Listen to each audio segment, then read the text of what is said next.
Claire, could you tell us... I'm hiding film comment because... You don't need to hide it here. Could you tell us, please, what was the origin of the project? I think the origin of the project is, in fact, Isabel asking me to adapt, if I wanted to adapt Doris Lessing novel called The Grass is Singing. I think it's her first novel. This long time ago, maybe 7 years ago, and I told her I'm not ready to do a film that takes place in South Africa in the end of the 30s, because I think South Africa has changed so much that it would be very weird for me to go back then.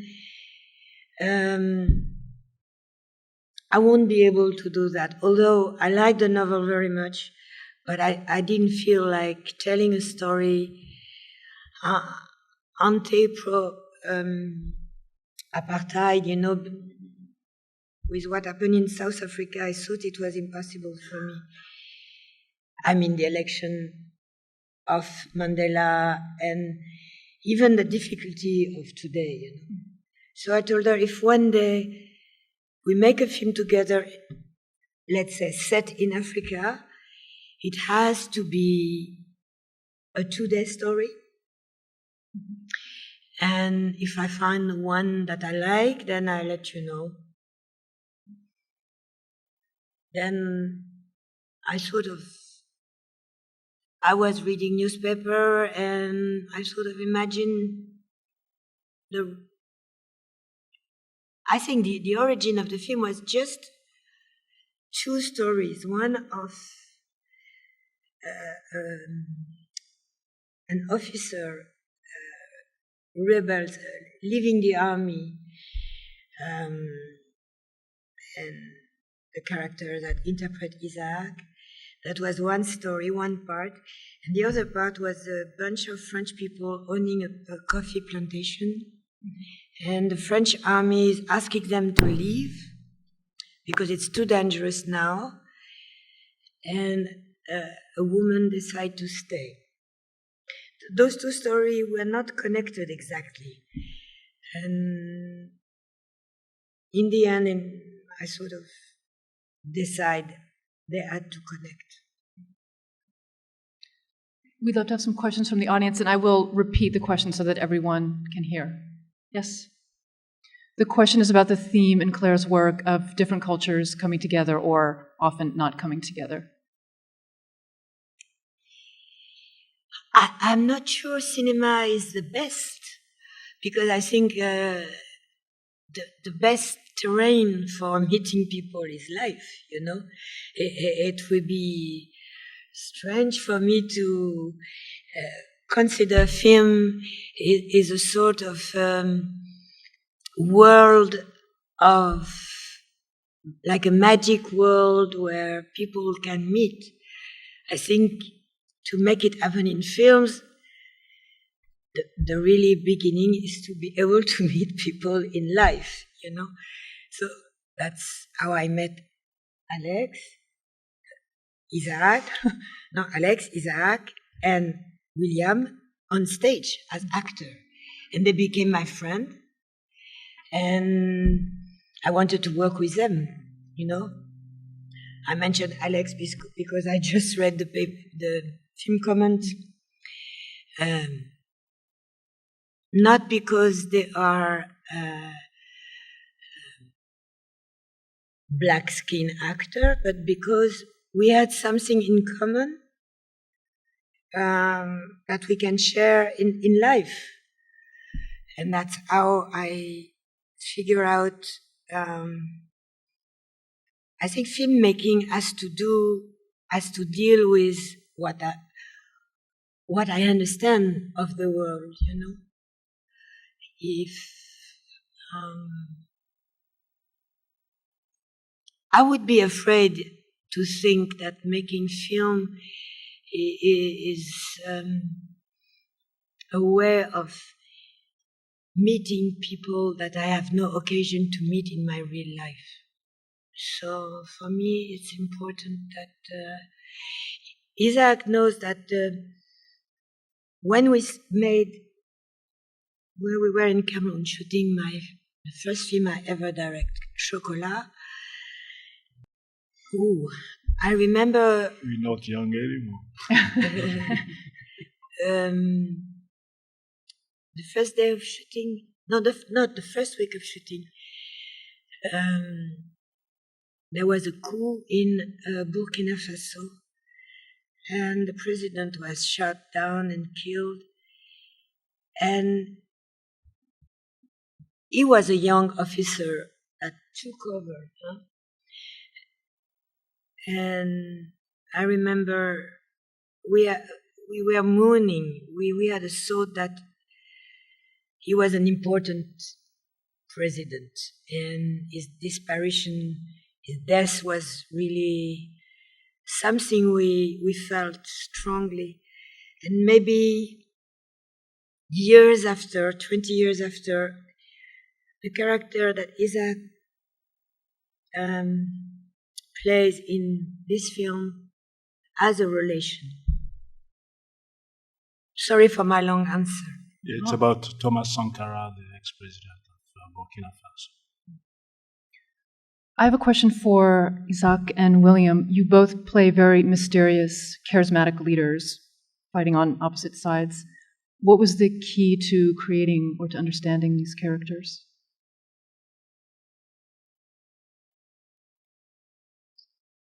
Please. I think the key is everyday's life events, especially those last 10 years across Africa. Turmoils and wars and people being displaced everywhere. So it was not too hard to have a model in front of me. And also, as Claire just mentioned, 20 years ago, we had this president who was almost a friend of ours because he was very young. He was in his 30s as a president, and he was really a hope for all Africa. So, and before him, there were people like Nkrumah, some political leaders. So to me, to portray an officer who is in disgrace with his commanders was not that hard. What was hard is, to put everything together, all the actors, to be free on time for Claire and Isabel, William, and other actors. It was not that easy, especially also you have Michel Chibor, and so it was. But it was really a pleasure to meet again with Claire 20 years after. Besides Nufia Nodai, and to me it was really a great moment to be in Africa, especially in Cameroon again. Yeah, I'll try not to be too long of an answer, but it's quite complex for me because the lady over here was talking about meetings and cultures and stuff like that, and Claire's answer made me remember that her way of depicting reality is not real, and it's not really a reality she was talking about. I'm saying that in a way that because what we do as actors, we try and create a character, and we try and find the link between us and what we think will identify the character. And that to me is a complicated question because it is about finding who I am, what's my own identity. And it turns out that there's been two people, one person in theater was Peter Brook, and one person in theater was Peter Brook, and one person in cinema was Claire Denis, who actually helped me going through the process of becoming an actor, a French actor. There were two actors that she actually mentioned, who I was looking at, thinking, okay, I can be an actor because those two people exist. Because in my world, it was not such a thing as being an actor for a black person. So I'm talking about Claire Denis, Alex, and Isaach. Therefore, when she asks me to join in, she actually offers me the first time ever for me in my life to play a black person. I never did so before because I was trying so hard not to play a black character, to escape something. And she makes me play a bad person. So it was quite complicated, but at the same time, it was like a big sister saying, "Okay, now face it," you know.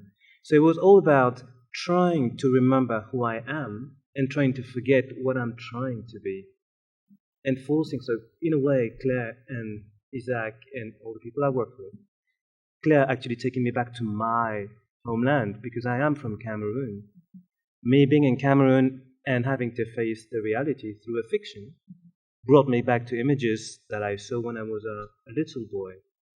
And as a little boy, my dad and everybody in Cameroon would call rebels the bad people, which is the opposite in rock and roll. A rebel, everybody wants to be a rebel. In Cameroon, a rebel was the bad person, the person that would cut heads, they would open pregnant women's tummy and do bad things. And I myself saw heads cut on the floor when I was around 4 or 5. So it wasn't really about trying to imagine. It was on Claire's invitation, because it was needed for the film, trying to forget what I was trying to be, and basically be who I was. At some point, Claire asked me to speak with a Cameroonian accent. To me, it was difficult, because she was actually asking me to be myself, and that was the hard part. And also, just to add something Please. to your previous question, this week, I think it's almost the same thing is happening in Guinea, where the soldiers are raping the young women and the ladies, are making all the country upside down. So I think, in a way, movie cannot recreate reality, but it just can tell us that reality is always next to us, and we got to open our eyes. May I add something? Please. Extra. Please. I was listening to William, and I wanted to smile because he said, so maybe, in fact, he just discovered he's really a bad person, thanks to me. Now, what I wanted to say is, it was very moving for me and very difficult. I had to trust them, but also the crew and the Cameroonese producer, because I think in France, the French crew and the French producer, they did not realize exactly what it is to make shots of children soldiers, especially when they are killed, slaughtered by militias. It was not an easy moment for me. It was, I was suffering. And still today, the shot where they are marching in the forest with the music, carrying the little one on their shoulder and carrying their gun, still for me also, I know it's fiction. Those kids were, we choose them in a school, we explain to them everything, what they were doing. Actually, it was fun when we were shooting with them. They really enjoyed. But also they knew that in the next country, in Nigeria or in Chad, in the north, there were war going on, you know. They were going to school every day. They had a good life, in peace, if I can say so. But they knew war was not so far away from their life, you know. So they were very serious doing the acting. And for me, it was a big responsibility because I knew it could happen. But also I knew that the crew in Cameroon and the producer in Cameroon, they were also trusting us, trusting the film. they could, like the pharmacy, it's the real pharmacist who is acting, you know. I mean, so there was a sort of trust and understanding. I think far away in France, they don't realize the responsibility we had making that film on location. You agree? Absolutely. Absolutely. There's something I'd like to add as well. Having been on the thing, having lived that life. For example, I've been obsessed with Rwanda, and many films can be made about Rwanda. The problem is that when you represent reality, you tend to solve the problem.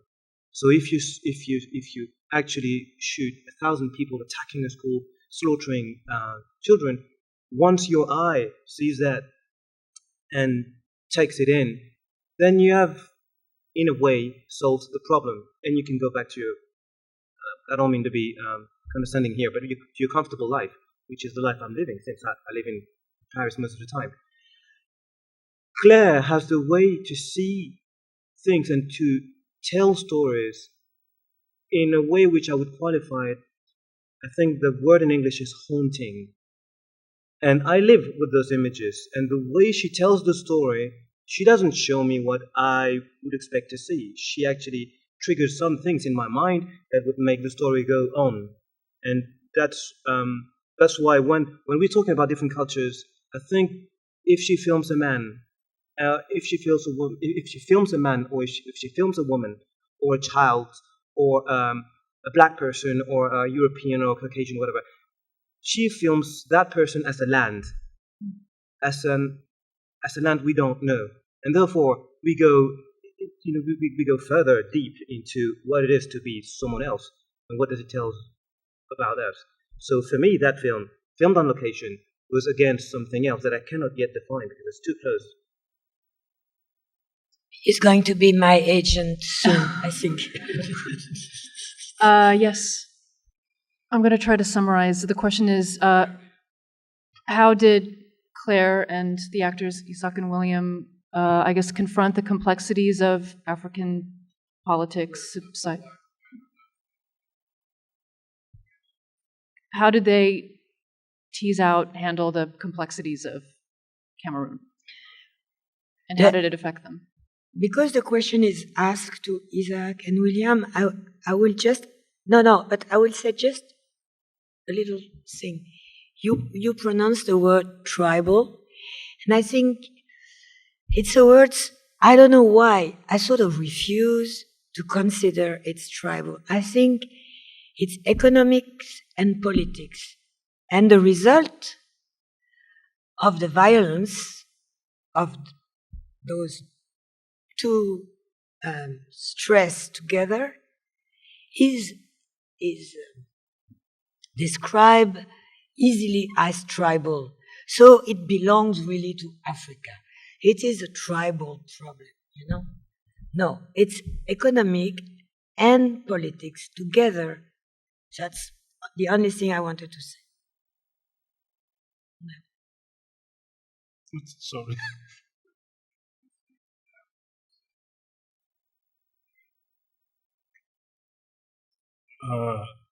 I think every time I go to Africa anyway, I'm not an African anymore. For them, and for the white folks, I'm not a white, so I'm always in the middle, even when I go to Africa, because I've been living abroad, first in Paris and now in New York. So, but at the same time, I'm very interested in what's happening there. Therefore, on both sides, I got to be very vigilant. Whether it's on the European side, the Western side, on the part of my brother's side too, I got to be, a drug dealer or some kind of, because I don't totally agree with all the actions, and sometimes I don't totally agree on all the actions of on the part of the production or the foreigners coming into the country shooting. So, but my work beyond acting is to make things happen and people live together. So I would say my function goes beyond the filming. Therefore, I'm very excited every time I go there because I know I'm going to face tons of problems, but I'm ready for it. I'm ready to tackle them. I'm ready to try to find a solution and to make everybody at least make few steps forward. And from all those experiences, when I come back months after, I still get emails or letters from the people I left there because they want to embrace this business now because their eyes were open or they felt confidence in themselves. And on the part of the West, even though it's not the first time for most of them in Africa, but maybe on that experience, they happen to see something else. So yes, and I'm really thrilled and every time I'm very excited to go shoot there. Okay, I'm going to try and have a short go at this. I hope I did understand the question. It makes me wonder why do we have a name? Do we have a name to name us? Or do we have a name to exist through our name? If we all have the same name, we are named, but we're not the same. So therefore we cease to exist as individuals. The fact of Claire going to that place, telling the story, actually brought joy to the people there because they were able to exist. And because the eye is not mastered by them, they don't see themselves through their own eyes. They see themselves through the media, which is instigated from somewhere else. The books I learned, because I spent actually 10 years of my life in Africa, and I was part of the last generation of Africans, and I'll come back to that, who were taught this following sentence, nos ancêtres les Gaulois, my ancestors, how do you say Gaulois in English? Gaulois, it was the people from the Gaul. They were the Gallics? No, it's not Gallics. It's the Gaulois. Oh, yeah, you say Gaulois in English. The Gauls. The Gauls? Nos ancêtres les Gaulois. Our ancestors, the Gauls. The Gauls, yeah. So we were basically, I was actually, taught that Vercingétorix, who was blonde, with blue eyes, was my ancestor. And I had somewhere in my mind a weird dream that when I would grow up, my eyes would turn blue. And my hair, blonde, so I had to eat lots of carrots. It didn't work. And also my sisters would always carry little, baby dolls, and call them my little baby, not realizing that they couldn't be their babies. We didn't have black little dolls for children. So, therefore, the importance of representation. So it's very, very, very important. Films shot in Africa is very important. That Claire chooses to do her film in Africa is very important because it gives something legitimate to these people and to us as these people. Now, I said African, but in fact I was born in Montpellier. It's legitimate for us too, huh? Yeah, well, that's the starting point. My mother is Indian, my father is African. I was born in Montpellier, but I'm the black guy, I'm the African. And I have no problem about that. And to go closer to your question, I hope, the thing is, in Africa, I think not everything is, again, black and white. There's lots of shades in white and lots of shades in black. And as I was saying that, Claire told me, just be who you are. And I might happen to be actually a bad person. I might be the guy who kills Thomas Sankara and actually wanting to be good and turning to be bad. What do I do with that? I can be Fidel Castro and have my best friend Che Guevara and actually decide that he's a weirdo. I'm going to put him off. And actually, history will tell me that I am actually the bad guy. So, going through those parts, I was not trying to play a bad person. I was just letting Claire decide where I was going to be, in which light. And in the end, I discovered the film in Venice. And I was a bit shocked. I discovered all these images in Venice. And I thought, okay, so this is the story which is being told with my little participation. But it's her. It's her story. And it just happens that her story is close to the way I perceive things. Just to place some reality, even here, I think since the election of Obama, things are not quite white and black.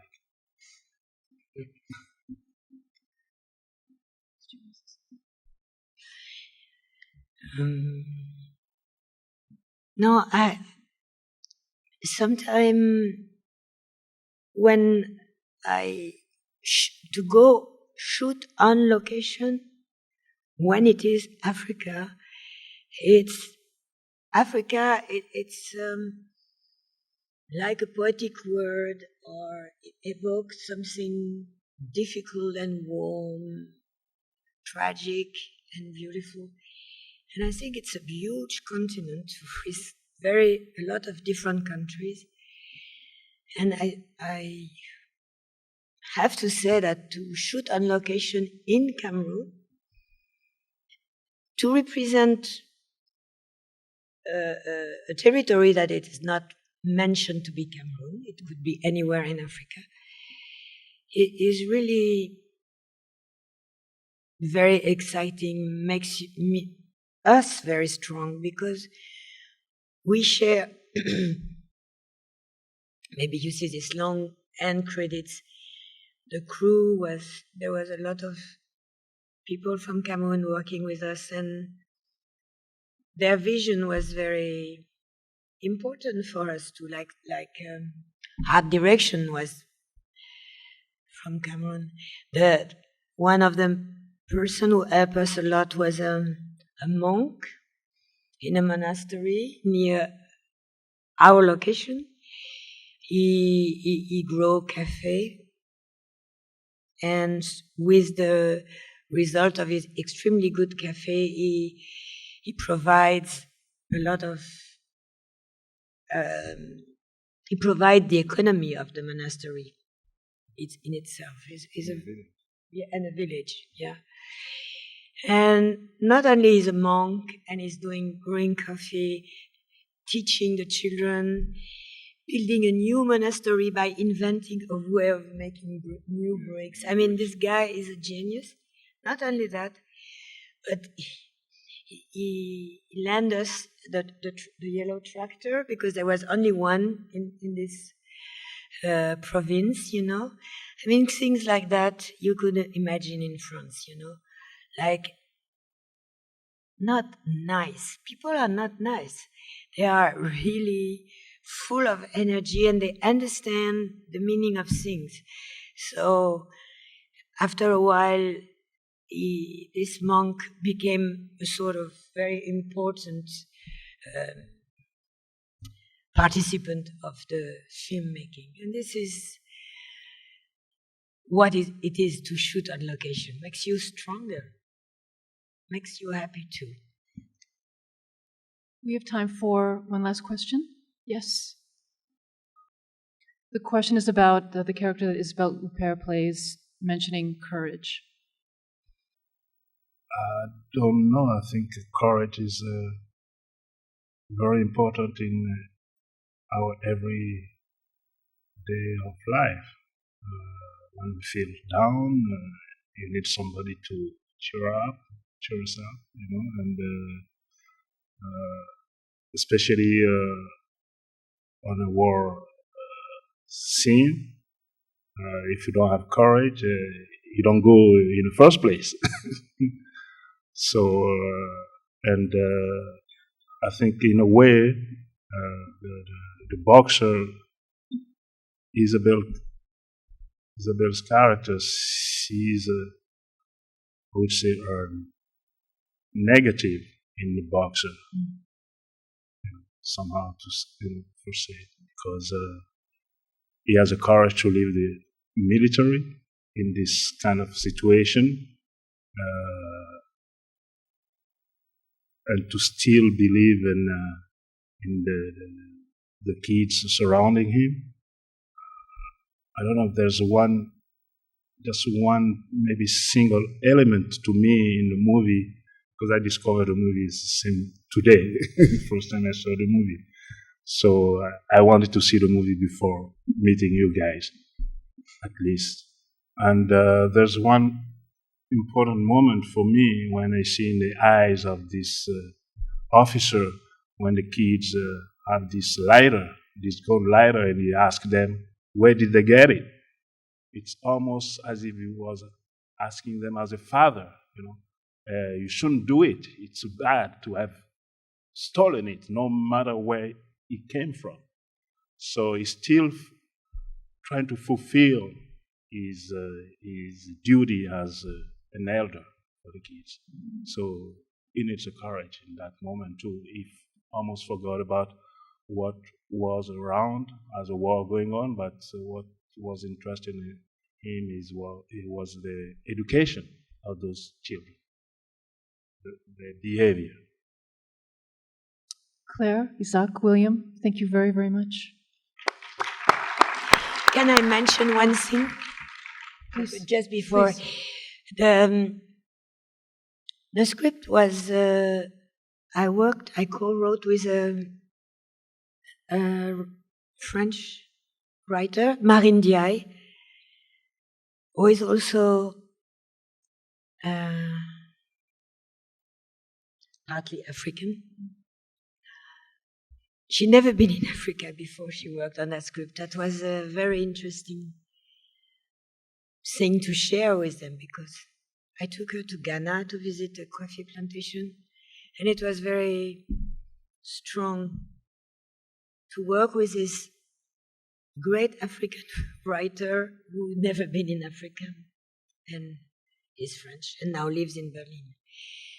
And also I wanted to say that a story like that, for me, should be split in 3 parts. There is